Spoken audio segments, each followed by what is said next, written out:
Foodies તો દેવ્યાનીઝ કિચનમાં તમારું સ્વાગત છે। આજે આપણે બનાવીશું એકદમ અલગ રીતે વધેલી રોટલીના પાત્રા, જે આપણે જે રેગ્યુલર પાત્રા બનાવીએ તેનાથી બિલકુલ અલગ હોય છે। જો તમે આ રીતે પહેલાં વધેલી રોટલીના પાત્રા ક્યારેય ન બનાવ્યા હોય તો એકવાર જરૂર ટ્રાય કરજો। ખરેખર આ પાત્રા ખૂબ જ ટેસ્ટી બને છે અને આ પાત્રાને તમે બાળકોને લંચ બોક્સમાં પણ આપી શકો છો। જો તમને આ રેસીપી ગમે તો વિડીયોને જરૂર લાઈક કરજો અને ચેનલને હજુ સુધી સબસ્ક્રાઈબ ન કરી હોય તો સબસ્ક્રાઈબ કરજો। તો ચાલો આપણે એકદમ અલગ રીતે વધેલી રોટલીના પાત્રા બનાવવાનું શરૂ કરીએ।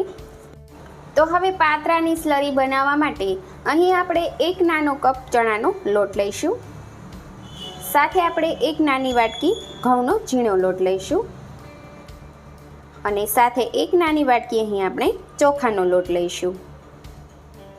હવે તેમાં આપણે 2 ચમચી સફેદ તલ ઉમેરીશું, સાથે 1 ચમચી ધાણા જીરું પાવડર ઉમેરીશું, ચપટી હિંગ ઉમેરીશું, અડધી ચમચી જેટલી આપણે વરિયાળી ઉમેરીશું, 1 ચમચી આપણે લાલ મરચું પાવડર ઉમેરીશું, અડધી ચમચી આપણે હળદર પાવડર ઉમેરીશું, સ્વાદ પ્રમાણે આપણે મીઠું ઉમેરીશું, 1 ચમચી લીલા મરચાંની પેસ્ટ ઉમેરીશું, 1/4 ચમચી જેટલો આપણે ગરમ મસાલા પાવડર ઉમેરીશું।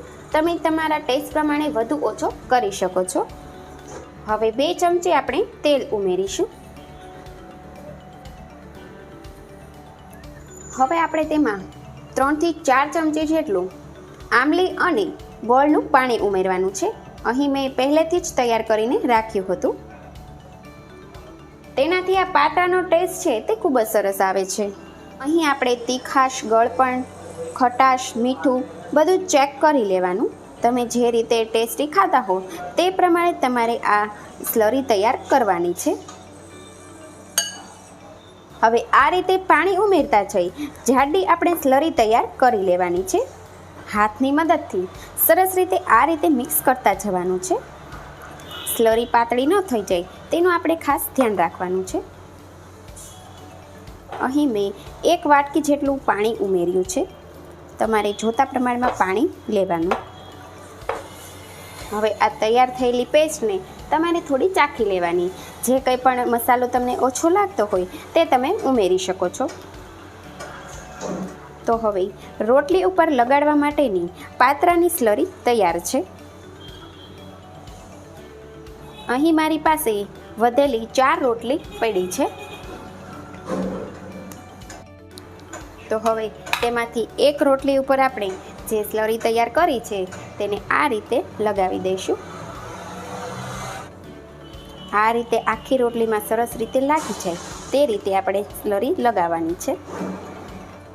જો તમને કંઈક ચટપટું નવું ખાવાનું મન થાય અને ઘરે રોટલી બચી હોય તો તમે ફટાફટથી આવો ચટપટો નાસ્તો બનાવીને બાળકોને સર્વ કરી શકો છો, અથવા ઘરે કોઈ મહેમાન આવ્યા હોય તો પણ તમે આ નાસ્તો સર્વ કરી શકો છો।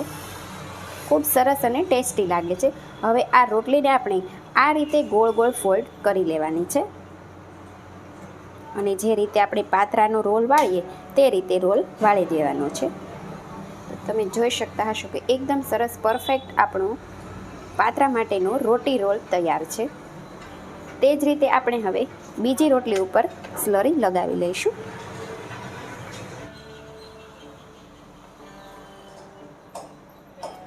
હવે આ રોલ બનીને તૈયાર છે। આ રોલને હવે આપણે 10 મિનિટ માટે ફ્રીઝમાં સેટ થવા માટે મૂકી દેવાના છે અને પછી આપણે તેને કટ કરી અને તળીશું। હવે 10 મિનિટ પછી આપણે રોલને ફ્રીઝમાંથી બહાર કાઢી લઈશું અને હવે ચપ્પુની મદદથી આ રોલને આપણે પાત્રાની જેમ કટિંગ કરી લેવાના છે। આ રીતે આપણે મીડિયમ સાઇઝના બધી જ રોટલીના રોલ કાપી લેવાના છે। આ રોલ કટ કરવા માટે તમારે ધારદાર ચપ્પુ જ લેવી પડશે, નહીં તો જે રોટલી છે તે રોલમાંથી જુદી પડી જશે અને ઉખડી જશે। આ રીતે આપણે બધી જ રોટલીના રોલ કટ કરી લેવાના છે। તો તમે જોઈ શકતા હશો કે આ રીતે આપણા રોલ તૈયાર થશે। હવે આ બધા જ રોલ કટને આપણે તળી લેવાના છે।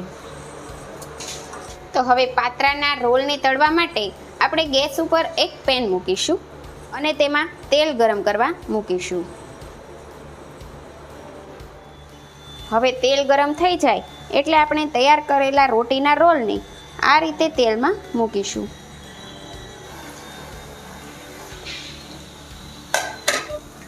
આ રીતે હળવા હાથે ફેરવતા જઈ રોલને આપણે બંને સાઈડ સરસ રીતે તળી લેવાના છે. એક સાઈડ સરસ તળાઈ જાય એટલે સાઈડને ચેન્જ કરી આપણે બીજી સાઈડ પણ આ પાત્રા રોલને સરસ રીતે ક્રિસ્પી કરી લેવાના છે. તમે જોઈ શકતા હશો કે એક સાઈડ રોલ છે તે ગોલ્ડન બ્રાઉન થઈ ગયા છે, એટલે કે સરસ તળાઈ ગયા છે.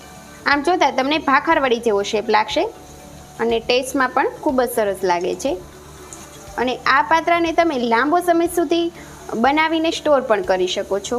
તમે કોઈ મહેમાન આવ્યા હોય તો એક ફરસાણ તરીકે પણ આ રેસીપી બનાવી શકો છો. ખૂબ જ ટેસ્ટી અને કંઈક નવું લાગે છે. તો હવે આ બધા જ રોલ છે પાત્રાના તે તળાઈ ગયા છે, તો તેને આપણે એક ડીશમાં કાઢી લઈશું.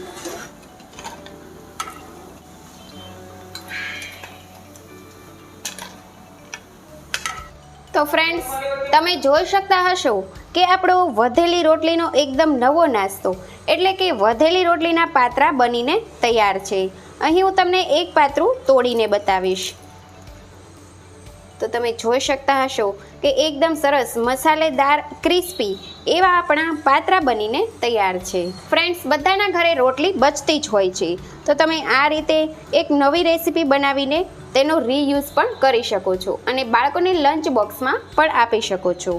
અને ઘરે મહેમાન આવ્યા હોય તો તમે એક ફરસાણ તરીકે પણ આ રેસીપીને બનાવી શકો છો. તો ફ્રેન્ડ્સ, તમને મારી આ વધેલી રોટલીની નવી આઈટમ પસંદ આવી હોય અને આવી નવી રેસીપી જોવી હોય તો મારી ચેનલને લાઈક કરજો, શેર કરજો અને સબસ્ક્રાઈબ કરવાનું ભૂલતા નહીં. Thanks for watching.